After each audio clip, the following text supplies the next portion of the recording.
unsuccess in terms of like getting Democrats to walk away from the Democratic Party and vote for Trump. I don't think that there has been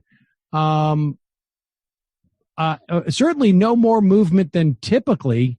And he started this campaign, in 2016 or 2017. And by 2018, the Democrats had won the greatest electoral victory on an off-year election in the history of anybody alive now. I think Brexit was more successful. Yeah.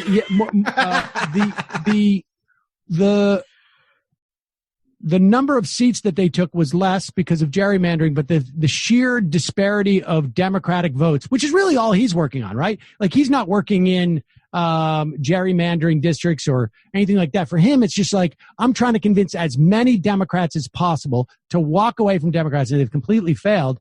And so now he's sort of like, is he changing his branding or what's he doing? Well, his thing now is that he's traveling around the country to each of these end the lockdown protests, and he's trying to make his name off of that. I think he's still pushing walk away. I think that's still his thing. But right now, it's there's a grift in the pandemic, that's for sure. I mean, this is I cover grifters a lot, and this is prime grifting material. I mean, I don't think they've ever been so joyous over something like this before. This is beautiful for all people who find money to be made in the pandemic. All right, let's play this clip of Straka, who is really upset because you've apparently called him a murderer. Is it a fair point? I don't know. You tell me. I got on 6 airplanes, 3 going there and 3 going back. I stood in a crowd of 1,000 people in the pouring, freezing rain, which is a prime breeding ground for coronavirus. I'm healthy as a horse. Pause and so are all of the people. Pause it for 1 second. Now, so his argument is, I did not catch coronavirus, so maybe it's, fake or something? Right. I don't know if he thinks it's fake or if it's just not as dangerous. What seems to be the case is you have a rift even between these conservative grifters. You have the ones who believe this is an actual thing, but all the experts were wrong and it's not that serious. And, of course it's real. So some old people and the ill, survival of the fittest. Some people will just have to die. Oh, well. And then there's people who just don't believe it's even a thing. Like they were lied to by Bill Gates and Dr. Fauci and, of course not Donald Trump, the president of the United States, who has all the power in the world. He's just got to go along with it. He's just got to go along with it. Right. Well, how else he's going to get in there to take down that global pedophile ring if he's not going along with this, right, Sam? Now, exactly. Now, is it the case that freezing rain and cold is actually a prime breeding ground for coronavirus? Is he just making that up? I mean, I have no idea where that came from. I mean, the belief for a long time when this was first happening was, like other illnesses, less people get sick when the weather's warmer, when it's nicer out. I mean, this was happening in Australia during their summer. It's happening in South America during their summer. They're not in the clear. They're locked down in all over. I mean, I have family in Peru who have been locked down, and even more strict lockdowns there than they have here. And they don't even have a double-digit or even single-digit percentage of what we've got. Well, so I mean, that may not be a coincidence, right? And I think part of it is, it seems to me, from what I can tell regarding the weather, is that it may be the case that it is harder to contract outside because the air is not as thick with the coronavirus if you're outside. That's just, I mean, I've just read that. Obviously, folks, do not change your behavior in any way because I've said that, but that's just, we don't. I think there's like a broader thing where less people do get sick in the summer when it's nicer out or whatever. And this probably follows along with that.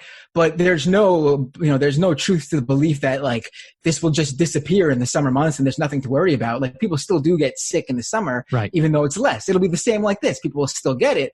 But that second wave probably will happen, after August. The epidemiologists have told me that it happens 6 months after the first peak. The second peak happens 6 months after the first peak. But put all that aside because that's just science. Let's listen to the art of Brandon Straka. Was there at that rally. Matt, what's the problem? Have you been tested? Brandon? I wouldn't be tested because I don't have any symptoms. Right. I feel you can be an asymptomatic carrier of this. You can be an asymptomatic carrier of this, killing people as you go to all these things, as you infect them with coronavirus. We don't know. So now I'm responsible for murder because I went out and exercised my First Amendment right. I now have to feel guilty and responsible for murder because I am presenting a point of view that is contradictory to the authoritarian point of view that you have, that I must follow your orders, I must follow your guidelines, otherwise I'm a murderer. I want to be very clear. You're saying that no one. I'm not saying. And I'm not push back on that in the strongest possible terms. You have absolutely no right to call me a murderer because I'm exercising my First Amendment rights and because I'm standing up for working people in the United States of America. How dare you? Do not say that to me. My issue is you're using a very specific example. This is just information based on you, one individual, and you're trying to use that to tell people, hey, I'm not sick, so you can go out. Are you a person over the age of 65? Where were you? You have people are dying every year of the flu. Hey, Brandon, I let you talk. Hold on for 1 second. Yeah, Matt. Where were you when all these people were dying of the flu? How come you weren't why weren't you doing anything about that? I don't know. It's my bad. I guess I'm responsible. To be fair, I do think that you were copacetic with the flu vaccine that was going around, right? Right. Well, to be fair, last time I was on the show, I did bring whatever illness I had into the office, if you remember. I think you did. Yes. So Matt, you're a murderer. This guy's using the argument that I know a guy who smoked for many years and did not die of lung cancer. Therefore, smoking is healthy for you.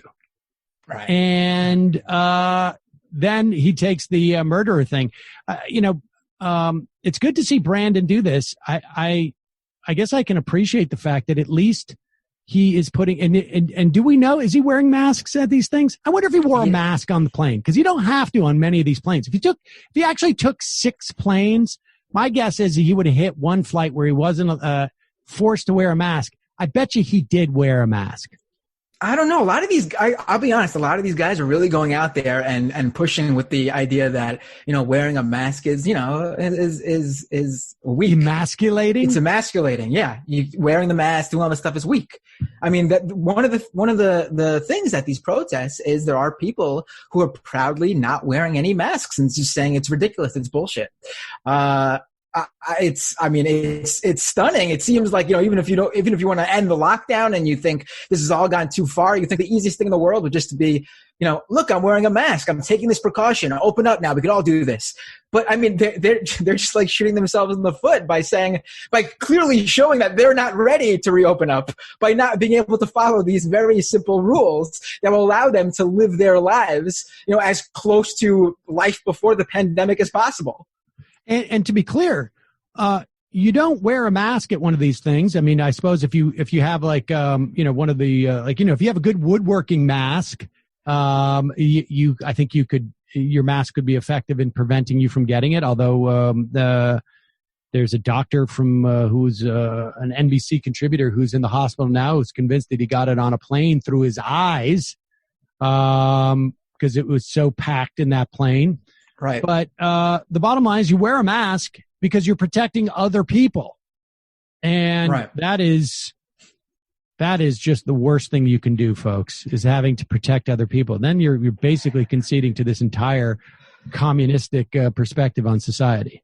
Right. I mean, the mask is the one thing that helps solve what you can't do anything about. Like, you don't want to wear gloves. That's fine. You could be careful. It's hard. I mean, people touch their face all the time and touch things, but you can theoretically go through, constantly using hand sanitizer, not touching things.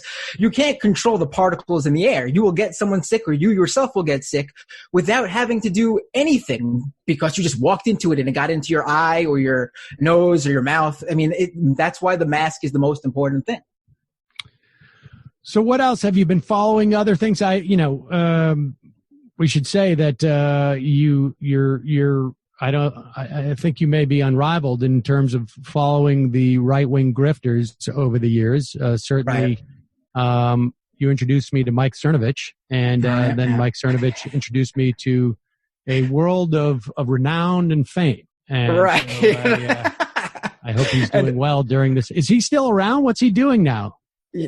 Honestly, he's completely fallen. A lot of the guys who helped get Trump where he is didn't quite get anything in return, really. There's, what you basically have is the right is in shambles, all sorts of different, well, at least the far right is in shambles. Obviously, if you look at our government, that's not the case, but the far right and the movements surrounding that are in shambles. They are in various different subgroups. A lot of them have gotten banned. So, a lot of them aren't part of the discourse online, on Facebook or Twitter or YouTube like they were in 2015 and 2016. So they're not as, out there as they were. But one thing that we are dealing with that wasn't there in 2015 and 16 is QAnon. And the problem with QAnon is that there are no single individuals to ban. And it has grown to a point where it has gone beyond cult. It is a religion now. QAnon is a religion. And the people who follow QAnon are responsible for pretty much all of these conspiracies that you see. I mean, they are deep into the pandemic conspiracies. They're pandemic, right? Yes. 2 weeks ago, I had Jared Holt on the show from Right Wing Watch, where we both watched, not Plandemic, but we both watched, there was another QAnon movie that came out that basically broke QAnon down, and it's from the perspective of the QAnon followers. And we watched that and did like a watch party with that, commenting on it throughout. And, they are beyond saving or even like getting through or convincing otherwise. It is literally a lost group of people. This isn't even like, when we talk about white supremacists and there's like the young people who get thrown down the YouTube rabbit hole who just need to be turned on to the right people, listen to some, good leftist commentary on YouTube and talk with some leftist friends and they could be taken back. We are beyond that. QAnon has split up families. We're talking parents and kids no longer talking, relationships over. QAnon is now a religion and they are. Will you tell people what it is? I mean, I think a lot of a decent amount of our audience are sane and also don't spend their time, sort of digging into this. Will you tell them what it is? Sure. So QAnon grew out of Pizzagate. Pizzagate was the conspiracy theory that when the Podesta emails leaked from Wikipedia, from WikiLeaks, not Wikipedia, don't confuse the two, from WikiLeaks and right before the 2016 election, conservatives, right-wingers realized that there were a lot of references to pizza. Now, I don't know why a campaign would order so much of a food that's quick, easy to eat, on the move, and everybody loves. I don't know why, but they do. And they thought that the only logical explanation for pizza being mentioned so much in these emails is that they're code words for a pedophile ring. Different toppings mean different types of children. Different references to different places mean different sorts of routes or whatever. And it all sort of took them to Comet Pizzeria, a popular pizza joint in Washington, D.C. And the belief from that was that there is a major pedophile ring that's being run out of the Comet Pizzeria in D.C. Now, I don't know if you've ever seen Pee-wee's Big Adventure, one of my favorite movies of all time, but that movie's premise is that Pee-wee believes that his stolen bike is hidden in the basement of the Alamo, and he goes to the Alamo and finds out that there is no basement in the Alamo. Well, for this, QAnon needed an armed individual to travel with his gun, go into the pizzeria, basically force them to show him that there is no basement to the Comet Pizzeria, and that's what I guess would have convinced most people. Pee Wee Herman at least was convinced his bike wasn't in the non-existent basement. Not so for the QAnon people. They moved on to, there's got to be more, and they moved on to the QAnon conspiracy. Now, what happened with this was now, let me just say this. It obviously wasn't a random reference to pizza, because if you're getting if the child prostitute ring is out of a pizzeria, that's why they called it pizza. Right. If it had been in a burger joint, it would have been, what kind of burger do you want? Right. Obviously, whenever you're doing these things. I just want to be clear on that. Right. Whenever you're doing these things, these illegal rings that would end your life and career and who knows what else. You want to be as explicit as possible what it is you're doing. And you want to broadcast it to all the people on your campaign, because everybody knows you never join a campaign or get into any type of professional situation unless you share the same criminal conduct, perversion, whatever you want to call that. It's like OB